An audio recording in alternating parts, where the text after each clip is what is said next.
હા, માધરેજી મંદિર ટ્રસ્ટની અંદર મુખ્ય અધિકમ ટ્રસ્ટી તરીકે રુચિરભાઈ, મારો પરિચય આપું તો રુચિરભાઈ સેવક. આજે આ પુરાણ પ્રસિદ્ધ માધરેજી મંદિર અને ત્યાં પ્રાચીન પરંપરાથી આપણે ચૈત્ર માસની અંદર ઠાકોરજીનો વિવાહોત્સવ યોજાય છે. એટલે કૃષ્ણ યુગને અંદાજે અત્યારે 5200 વર્ષ જેવો સમય થયો અને જે મહાપ્રભુજીનો સમય છે એને 549 વર્ષ 48 વર્ષ જેવો સમય થયો. આજ એટલા સમયથી જ આ પરંપરા આપણી રહી છે. તો ચૈત્રોત્સવ નોમથી 13 એમ 5 દિવસનો હોય છે વિવાહોત્સવ.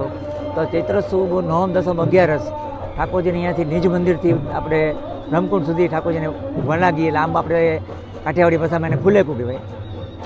એટલે આ ઠાકોરજીને હોય છે અને અહીંયાથી ઠાકોરજી કીર્તન કરતાં પધારે ઠાકોરજી અને બધા ભાવિક વૈષ્ણવો બધા લાભ લે. બધાને ગણપતનો દર્શનનો બધાને અલૌકિક લાભ મળે છે.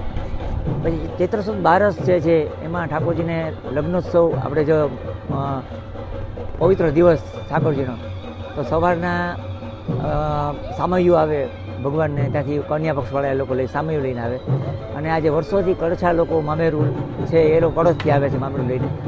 એ બધો સવારે બપોરે આવી જાય. એ પછી ઠાકોરજી 4 વાગે અહીંયાથી નિજ મંદિરથી મધુવનમાં લગ્નોત્સવ માટે વધારે અહીંયાથી બરાબર કીર્તન કરતાં થયા અને ત્યાં લગ્નોત્સવ ઠાકોરજીનો ઉજવાય અને રાત્રિ રોકાણ ઠાકોરજીનું તે દિવસે આપણે ત્યાં થાય અને પછી બીજે દિવસે સવારે ત્યાંથી જાનવિદાયનો સવારે 10 વાગ્યાનો સમય હોય છે.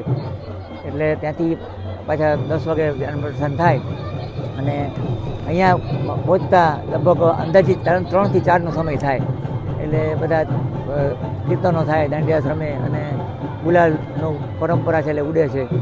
એટલે એ પ્રમાણે 5 દિવસનો ભવ્ય મેળો ઉજવાય છે અને અનેક લોકો, લાખો લોકો આનો ભાગ લે છે.